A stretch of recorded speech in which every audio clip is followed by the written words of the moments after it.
बड़ी खबर। क्या आईसीसी की एक चिट्ठी ने पाकिस्तान क्रिकेट बोर्ड के सारे प्लान पर पानी फेर दिया है? जो पीसीबी कल तक T20 वर्ल्ड कप में भारत से न खेलने की बात कर रहा था, वो आज बंद दरवाजों के पीछे आईसीसी से बातचीत करने पर क्यों उतर आया है? ये कहानी सिर्फ क्रिकेट की नहीं, बल्कि करोड़ों डॉलर और कानून के एक बड़े खेल की है। आखिर आईसीसी ने ऐसा क्या कह दिया कि पाकिस्तान के तेवर नरम पड़ गए? चलिए, इस पूरे मामले को परत दर परत समझते हैं। तो ये सारा मामला शुरू कैसे हुआ? इसकी शुरुआत तब हुई जब पाकिस्तान सरकार ने एक सोशल मीडिया पोस्ट के जरिए पीसीबी को T20 वर्ल्ड कप 2026 में भारत के खिलाफ मैच न खेलने का निर्देश दिया।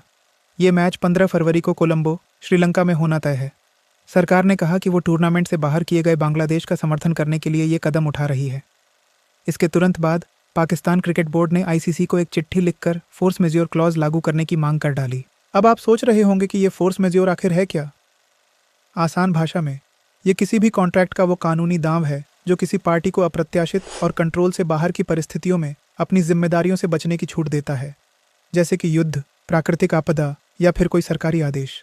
पीसीबी ने आईसीसी मेंबरशिप एग्रीमेंट के क्लॉज 12 का हवाला देते हुए कहा कि सरकारी आदेश की वजह से वो सिर्फ भारत के खिलाफ मैच नहीं खेल सकते, लेकिन टूर्नामेंट के बाकी मैच खेलने को तैयार हैं। पीसीबी को लगा कि इस कानूनी दांवपेच से वो आईसीसी के नियमों के दायरे में रहकर भी अपनी बात मनवा लेंगे। लेकिन आईसीसी ने भी कच्ची गोलियां नहीं खेली हैं। उसने पीसीबी के इस तर्क को इतनी आसानी से नहीं माना और पलटकर कुछ बेहद तीखे सवाल पूछ ली। पहला, अगर सरकारी आदेश ही वजह है तो आप सिर्फ भारत के खिलाफ खेलने से क्यों मना कर रहे हैं? बाकी टीमों के साथ खेलने में क्या दिक्कत है? दूसरा, आपने इस स्थिति को सुलझाने के लिए अपनी तरफ से क्या कोशिशें की हैं? इसका कोई सबूत तो दीजिए। और सबसे बड़ा सवाल, ये स्थिति असाधारण कैसे हो गई, जबकि आपकी अंडर 19 और महिला टीमें तो भारत के खिलाफ खेलती रही हैं? आईसीसी यहीं नहीं रुका। उसने साफ साफ चेताया कि अगर फोर्स मेज्योर का दावा गलत साबित हुआ तो पीसीबी को गंभीर कानूनी और वित्तीय नतीजे भुगतने पड़ सकते हैं। इसमें न सिर्फ भारी जुर्माना और हर्जाना शामिल है, बल्कि भविष्य के टूर्नामेंट से सस्पेंशन का खतरा भी है। ये मत भूलिए कि भारत पाकिस्तान मैच दुनिया का सबसे ज्यादा कमाई वाला क्रिकेट मैच है और इसके रद्द होने से ब्रॉडकास्टर्स को होने वाले करोड़ों डॉलर के नुकसान की भरपाई की जिम्मेदारी भी पीसीबी पर आ सकती है। आईसीसी के इसी कड़े रुख ने पीसीबी को बैकफुट पर ला दिया है। आईसीसी की कानूनी चेतावनी और करोड़ों के वित्तीय नुकसान की आशंका ने अपना काम कर दिया। जो पीसीबी कल तक अकड़ दिखा रहा था, उसके तेवर अचानक नरम पड़ गए। अब रिपोर्ट्स बता रही हैं कि पीसीबी ने इस विवाद को सुलझाने के लिए आईसीसी के साथ औपचारिक और बैक चैनल यानी गुप्त बातचीत शुरू कर दी है। इस बीच श्रीलंका क्रिकेट बोर्ड ने भी पीसीबी से अपील की है कि वो अपने फैसले पर दोबारा विचार करे, क्योंकि मैच रद्द होने से उन्हें भी भारी वित्तीय नुकसान झेलना पड़ेगा।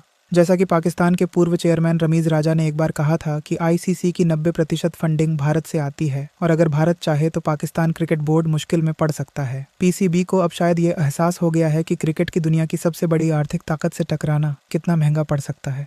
बीसीसीआई ने इस मामले पर सीधे तौर पर कुछ भी कहने से बचते हुए पूरा फैसला आईसीसी पर छोड़ दिया है, जिससे पाकिस्तान पर दबाव और भी बढ़ गया है। तो अब सवाल ये उठता है कि आगे क्या होगा?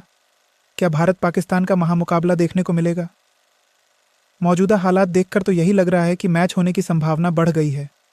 आईसीसी नियमों से कोई समझौता नहीं करना चाहता, लेकिन वो भी बातचीत के जरिए ही रास्ता निकालना चाहता है ताकि टूर्नामेंट की साख बनी रहे।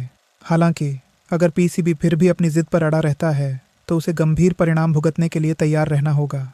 ऐसी सूरत में भारत को वॉकओवर मिल जाएगा, यानी बिना खेले 2 पॉइंट्स मिल जाएंगे और पीसीबी पर भारी जुर्माना लग सकता है।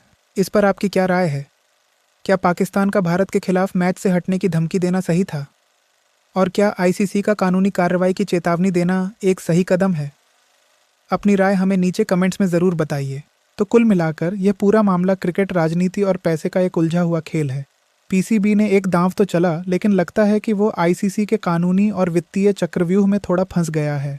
अब बैकफुट पर आकर पीसीबी बातचीत के जरिए इस मुश्किल से निकलने का रास्ता ढूंढ रहा है।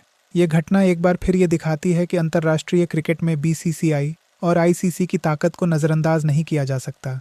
इस कहानी में जो भी नया मोड़ आएगा, हम आप तक सबसे पहले पहुंचाएंगे।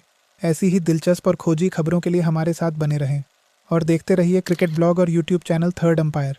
मिलते हैं अगली वीडियो में।